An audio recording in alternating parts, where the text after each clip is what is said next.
द्वितीय वर्ष के सभी छात्र छात्राओं का स्वागत है। हम रीति सिद्धांत के अंतर्गत रीति के बारे में जान रहे थे और अब तक हमने रीति क्या है, रीति के भेद कौन से हैं, रीति की परिभाषा क्या है, रीति के गुण, रीति के जो अर्थ हैं, रीति का किस प्रकार से अर्थ निकलते हैं, व्युत्पत्तिगत अर्थ भी और शाब्दिक अर्थ भी। तो ये दोनों तरह के अर्थ भी हम देख चुके हैं और फिर रीति के भेद भी हम जान चुके हैं कि रीति के कितने भेद हमारे मान्य हैं। हालांकि भेदों की संख्या काफ़ी बताई गई, लेकिन हमने कुल मिलाकर के उसमें से 4 भेदों का ही वर्णन यहाँ किया था। अब जब हमने ये सब जान लिया तो एक सवाल उठता है कि रीति सिद्धांत के अनुसार रीति के मूल तत्व कौन से होते हैं। जैसे कि हम चर्चा करते आए हैं कि मतभेद साहित्य में हमेशा रहता है, क्योंकि साहित्य कोई बंद मंच नहीं है। साहित्य हमेशा खुला मंच होता है जहाँ हर व्यक्ति को हर तरह से सोचने, समझने, देखने, सुनने, लिखने, पढ़ने की सुविधा हासिल रहती है। तो यहाँ भी मूल तत्वों के बारे में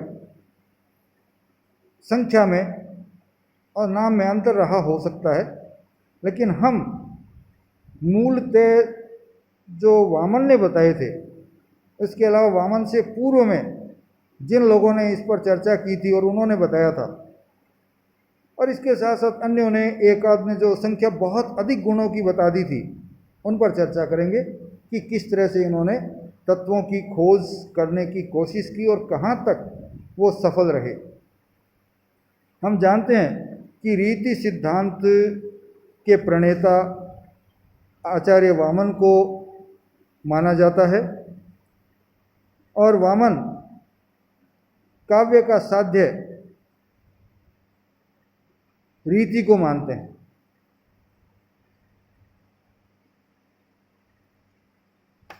तो यहाँ एक बात उठती है कि फिर तत्व कौन सा हो सकता है। जैसे वामन सौंदर्य को आधारभूत तत्व मानते हैं काव्य का, तो जब सौंदर्य को आधारभूत तत्व मानेंगे तो निश्चित रूप से जो सौंदर्य को बढ़ाने वाली बात होगी, जो विषय वस्तु होगी, वो रीति का तत्व होनी चाहिए। तो इस आधार पे देखें तो वामन ने ये माना कि रीति के तत्वों में गुणों का महत्वपूर्ण स्थान है। उन्होंने कहा कि आधारभूत तत्व के रूप में गुणों को हम मान्यता प्रदान करते हैं। अब ये कहने के बाद इन्होंने एक चीज़ आगे और बताई, हालांकि स्पष्ट रूप से ये बात नहीं गई, लेकिन फिर भी इन्होंने ये भी कहा कि गुणों के साथ साथ यदि दोषों का अस्तित्व भी काव्य में हो, दोषों के साथ साथ गुणों के साथ साथ दोषों का अस्तित्व भी यदि उपलब्ध हो या अस्तित्व में हो, तो उसका क्या प्रभाव होगा? गुणों का प्रभाव कम हो जाएगा। तो दोष यदि काव्य में होते हैं और गुणों का प्रभाव कम होता है, तो ये भी एक तत्व हो जाता है, ऐसा तत्व जो नकारात्मक प्रभाव डालता है। तो वामन ने क्या किया फिर? अतः उन्होंने ये कहा कि सौंदर्य वृद्धि के लिए, किसमें सौंदर्य वृद्धि? किसी व्यक्ति की थोड़ी, काव्य की। काव्य की सौंदर्य वृद्धि के लिए दोषों का परिहार आवश्यक होता है। अर्थात किसी काव्य को अच्छा बनाना है, सुंदर बनाना है, सौंदर्यवान बनाना है, तो उसमें दोषों का परिहार किया जाए ताकि गुणों का प्रभाव अधिक से अधिक रहे। तो इस प्रकार से हम देखते हैं कि चाहे नकारात्मक रूप से ही माना हो, वामन ने दोषों को रीति के तत्व के रूप में स्वीकार किया है। हम ये नहीं कह सकते कि वामन ने रीति के जो तत्व हैं उनमें गुण नहीं माने। हालांकि स्पष्ट है उन्होंने नहीं कहा, स्पष्ट तो उन्होंने एक ही बात कही है कि रीति के तत्व के रूप में गुण होते हैं, अर्थात गुणों कर ही रीति निर्धारित होती है। लेकिन चूंकि ये कहते हैं कि दोष होने पर रीति के गुणों का प्रभाव कम हो जाता है, तो एक तत्व के रूप में उन्होंने नकारात्मक रूप से ही मानो इन्होंने स्वीकार किया है कि रीति का तत्व दोष भी होते हैं। वामन ने अपने ग्रंथ में गुण और दोष इन दो चीज़ों को तो लिया ही, इसके साथ इन्होंने एक चीज़ का और वर्णन किया है, वो है अलंकार। इन्होंने अपने ग्रंथ में अलंकारों का भी विस्तार से वर्णन किया है या विवेचन किया है, और ये माना है कि अलंकारों के द्वारा भी सौंदर्य की वृद्धि होती है। अतः अलंकार भी रीति का एक प्रमुख तत्व हो जाता है। यदि अब आगे आते हैं, हालांकि जब वामन ने अपनी बात कही तो ये माना कि गुणों पर रीति निर्भर करती है, लेकिन यदि खाली गुणों को हम लेके चलें तो क्या रीति के तत्वों की पूर्ति हो जाती है? क्या रीति के बारे में हम पूरी तरह स्पष्ट हो जाते हैं? क्या हम रीति की विवेचना संपूर्ण कर सकते हैं? ऐसा नहीं होता। यदि हम रीति सिद्धांत की विवेचना में मात्र गुणों का ही वर्णन करते हैं तो क्या होगा? दोष और अलंकारों को यदि छोड़ देते हैं तो क्या होगा? तो हमारा जो विवेचन है रीति के बारे में वह सीमित हो जाएगा, वह एकांगी हो जाएगा। हमारा दृष्टिकोण सीमित और एकांगी हो जाएगा, अर्थात हम सब अंगों को रीति के समझने में असफल रहेंगे, पूरी तरह सफलता प्राप्त नहीं कर सकेंगे। अतः जब रीति के तत्वों की विवेचना की जाती है तो हमारे सामने रीति सिद्धांत के 3 तत्व उभर करके आते हैं। रीति सिद्धांत के 3 तत्व उभर करके आते हैं। कौन कौन से मानेंगे? ऊपर व्याख्या हमने कर दी है, उसमें हो भी गए, तो आप सोच लीजिए कितने होंगे, मैं भी बोलूँगा। रीति सिद्धांत के 3 तत्व माने जो हैं वामन के विवेचना से। काव्य गुण पहला, दूसरा तत्व काव्य दोष, और तीसरा तत्व अलंकार। तीसरा तत्व क्या होगा? अलंकार। तो वामन ने हालांकि खाली गुणों का ही तत्व के रूप में विवेचन किया है, लेकिन अप्रत्यक्ष तौर पे इन्होंने 2 अन्य बातों का या 2 अन्य विषय वस्तुओं का भी विवेचन किया है। वो क्या है? काव्य दोष और काव्य अलंकार। तो हम उन्हें भी काव्य के तत्वों के रूप में प्रमुख रूप से स्थान देते हैं। तो ये हो गया कि काव्य के मूल तत्व क्या हैं, क्या कार्य है उनका, और ये कितने हैं। अब हम प्रत्येक का अध्ययन करेंगे और ये देखेंगे कि इनको आचार्य ने किस रूप में देखा या इनकी संख्या कितनी मानी। तो हम काव्य गुणों पर आते हैं। तो जब हम विवेचना कर रहे हैं प्राचीन आचार्यों के माध्यम से रीति की, तो हमने देखा कि वामन से पूर्व भी अनेक ऐसे आचार्य हुए हैं जिन्होंने गुणों का महत्व काव्य के लिए प्रतिपादित किया है, जिन्होंने माना है कि काव्य या रीति के लिए, काव्य के लिए गुण अति आवश्यक होते हैं। इसी के अंतर्गत हम देखते हैं भरत मुनि ने दोषों के विपरीत, भरत मुनि ने गुणों का सीधा विवेचन नहीं किया, बल्कि उन्होंने दोषों पर अपना ध्यान केंद्रित किया है। और दोषों पर जब ध्यान केंद्रित किया तो ये बताया कि दोषों के विपरीत काव्य में ऐसे तत्व होते हैं जो कि काव्य की शैली को समृद्ध करते हैं।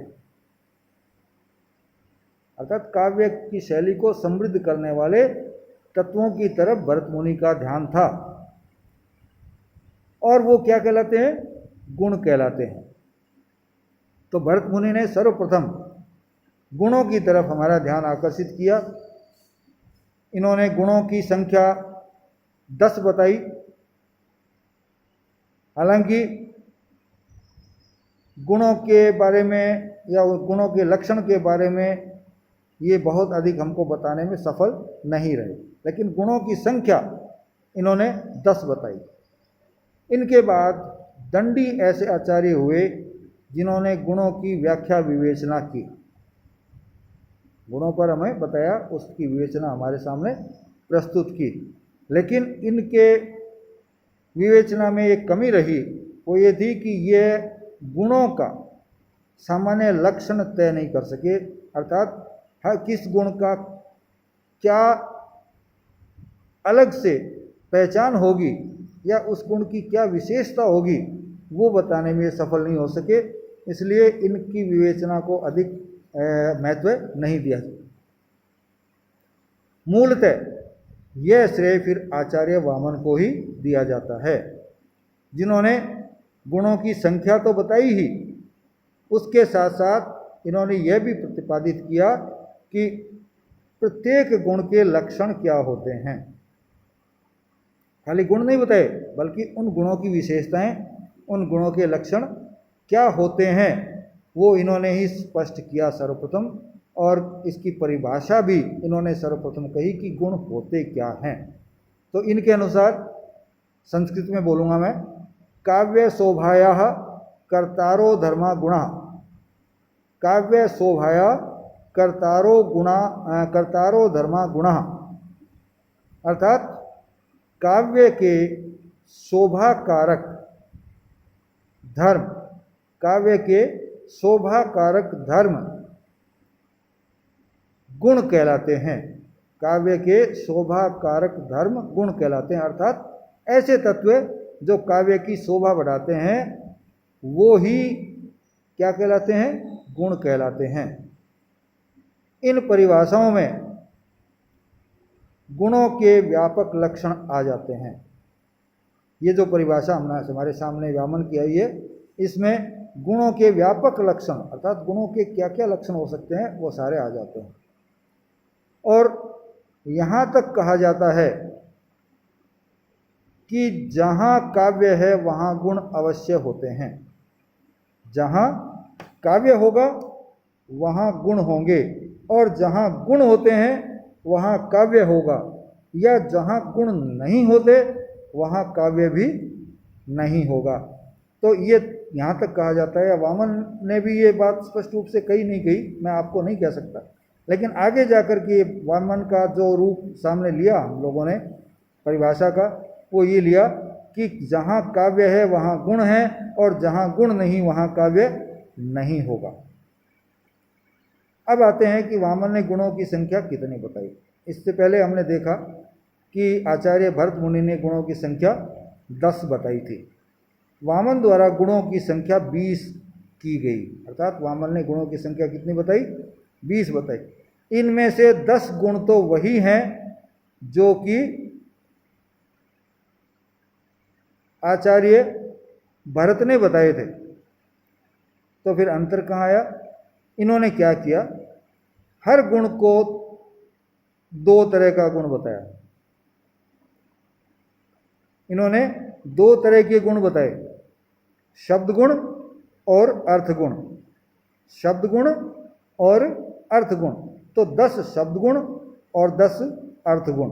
तो इस तरह से इन्होंने 20 संख्या में हमको गुणों की मात्रा जो है बताई। वामन ने केवल शब्द और अर्थ की दृष्टि से इनको दुगना कर दिया। अर्थात संख्या नाम वगैरह वही रखे जो कि भरत ने बताए थे, सिर्फ अर्थ और शब्द की दृष्टि से अलग अलग करके इनकी संख्या दुगनी कर दी। लेकिन इनके बाद एक आचार्य हुए भोजराज। भोजराज ने गुणों की संख्या बहुत अधिक कर दी। इन्होंने गुणों की संख्या 72 बताई। 10, 20, 30, 40 नहीं, बल्कि सीधी 72। परंतु यह बात वैज्ञानिक न होकर, इन्होंने कोई बहुत अधिक व्याख्या इस बारे में या विवेचना इनके बारे में बहुत अधिक नहीं की, या तात्विक दृष्टि से इनकी विवेचना नहीं की, जिसके कारण से कि संख्या में यह वृद्धि महत्वहीन हो जाती है। अब हम इसके बाद शब्द गुण और अर्थ गुण का अलग से अध्ययन करेंगे, लेकिन उसके लिए हम अगली चर्चा में भाग लेंगे, तब ये बात सामने रखेंगे। आज के लिए इतना ही। लेकिन इसके साथ साथ आपको मैं एक प्रश्न जो इतना जो हमने जाना है उसमें जो बनता है वो चर्चा कर लेते हैं। वो है कि रीति सिद्धांत के मूल तत्व कौन से हैं। रीति सिद्धांत के मूल तत्व कौन से हैं, इनके नाम लिखिए। और रीति के गुणों की संख्या वामन ने कितनी बताई,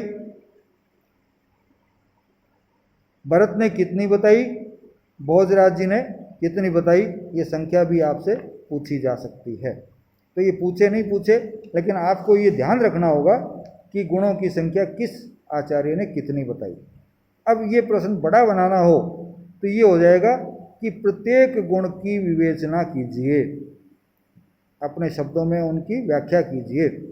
तो वो हम ये प्रश्न जो है जब बड़ा हो जाता है तो उसकी व्याख्या हम कल पर कर पाएंगे, क्योंकि आज हमने सिर्फ गुण क्या है, इनकी संख्या कितनी है, अर्थात गुण किस विशेषता को लिए होते हैं, या अपने गुणों का लक्षण क्या होता है वो जान लिया, या वामन द्वारा गुणों की परिभाषा क्या दी गई वो हमने जान लिया।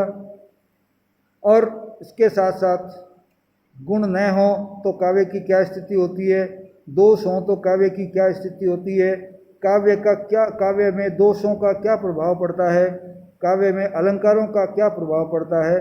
हमने अलंकारों को यहाँ छोड़ दिया है, क्योंकि अलंकारों पर अलग से एक पाठ चलता है, अध्याय है, या एक पूरा टॉपिक इसके अंतर्गत आता है अलंकारों पर।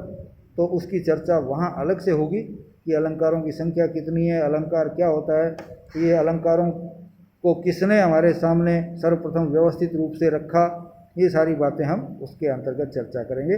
इसी के साथ जय हिंद,